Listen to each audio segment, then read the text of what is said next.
Assalamualaikum warahmatullahi wabarakatuh.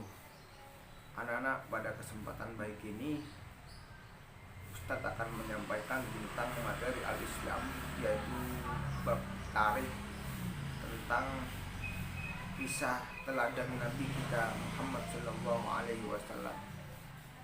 Nah, anak-anak, tentu kita mengetahui bersama bahwa Nabi yang terakhir utusan Allah Subhanahu wa taala itu adalah Nabi besar Muhammad sallallahu alaihi wasallam, yang menjadi panutan atau suri teladan kita sebagai umat muslim. Nah, kisah Nabi Muhammad sallallahu alaihi wasallam, beliau diutus oleh Allah Subhanahu wa taala di tengah-tengah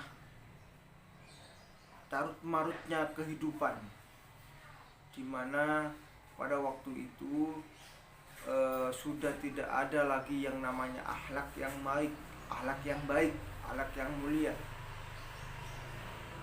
Pada waktu itu terjadi yang namanya saling membunuh.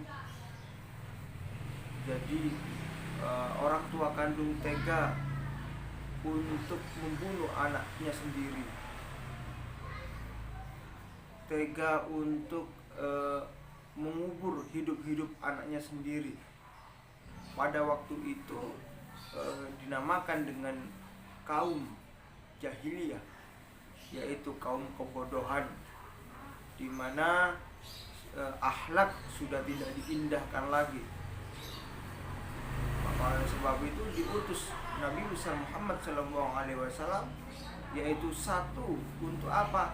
Innama bu'istu liutammima makarimal akhlak, yaitu untuk menyempurnakan akhlak yang mulia. Nah, Nabi Muhammad SAW lahir di kota Mekah, ya kan? Ibunya bernama Siti Aminah dan bapaknya yaitu bernama Abdullah.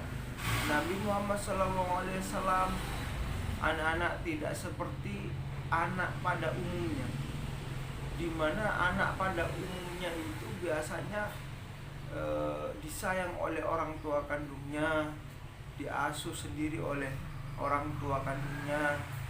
Namun Nabi Muhammad sejak di dalam kandungan ibunya Siti Aminah sudah ditinggal pergi oleh ayahnya Abdullah. Nah, setelah Nabi Muhammad ditinggal pergi, Nabi Muhammad pun lahir tanpa seorang ayah ke bumi ini, sehingga kelahiran Nabi Muhammad itu disebut dengan tahun gajah. Kenapa kok disebut dengan tahun gajah? Karena pada waktu itu bersamaan dengan pasukan Abraha yang dipimpin oleh Raja Abraha ingin sekali menghancurkan Ka'bah. Kenapa kok ingin menghancurkan Ka'bah? Karena dianggapnya bahwa Ka'bah ini lebih terkenal daripada gereja yang mereka bangun. Maka dia ingin menghancurkan Ka'bah supaya apa? Supaya umat Islam tidak menyebar luas pada waktu itu. Allah Subhanahu wa taala tidak membiarkan hal itu terjadi, sehingga Allah Subhanahu wa taala memerintahkan burung ababil dengan membawa batu yang sangat panas. Setelah membawa batu yang sangat panas, lalu melepaskannya dari ketinggian, dari udara, dari atas, dilepas ke pasukan Raja Abraha, sehingga Raja Abraha pun sama pasukannya itu hancur lebur dan tidak tersisa sedikit pun. Nah, tidak berhenti sampai di situ. Nabi Muhammad SAW ketika kecil pun disusui oleh ibu susuannya yang bernama dengan Halimatus Sa'diyah. Setelah disusui oleh ibu susuannya Halimatus Sa'diyah, Nabi Muhammad pun ketika usia 6 tahun, sekitar 6 tahun, Nabi Muhammad ditinggal pergi oleh ibunda tercinta Siti Aminah. Itu ujian demi ujian yang dialami oleh Nabi kita Muhammad Sallallahu Alaihi Wasallam.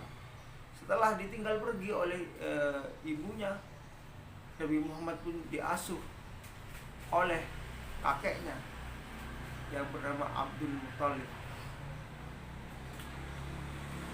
Kakeknya pun ketika berusia 80 tahun kakeknya meninggal.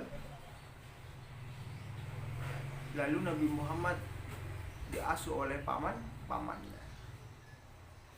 Begitu besar cobaan dan ujian yang ditimpa oleh baginda kita Rasulullah Muhammad SAW, sehingga Nabi Muhammad kecil pun sudah mulai ditimpa ujian-ujian itu sangat dahsyat, sangat besar. Maka oleh sebab itu Nabi Muhammad tetap bersabar menghadapi ujian yang diberikan Allah Subhanahu wa taala. Sehingga Nabi Muhammad SAW setelah besar pun ketika berusia sekitar 40 tahun Nabi Muhammad sudah diangkat menjadi nabi dan mulai menyebarkan agama Islam sehingga sampai kepada kita, yaitu agama Islam yang rahmatan lil alamin, yang memberi rahmat kepada segenap alam, yang memberi keselamatan, yang sebelumnya aturan-aturan itu sudah mulai, yang sebelumnya itu manusia hidup dalam keadaan kegelapan, tidak ada peraturan, tidak ada akhlak. Maka Nabi kita Muhammad SAW mengajarkan yaitu syariat Islam, tentang aturan-aturan agama Islam, tentang akhlak yang mulia, tentang sholat, tentang zakat, tentang haji, tentang menghargai orang tua, dan masih banyak akhlak-akhlak mulia yang lain. Itu adalah perintah Allah yang diajarkan melalui, yang dicontohkan melalui baginda kita Rasulullah Muhammad SAW, sehingga sampai kepada kita. Maka oleh sebab itu Nabi kita menjadi contoh atau teladan yang baik untuk kita ikuti. Mungkin itu yang dapat saya sampaikan, kurang lebihnya mohon maaf. Wassalamualaikum warahmatullahi wabarakatuh.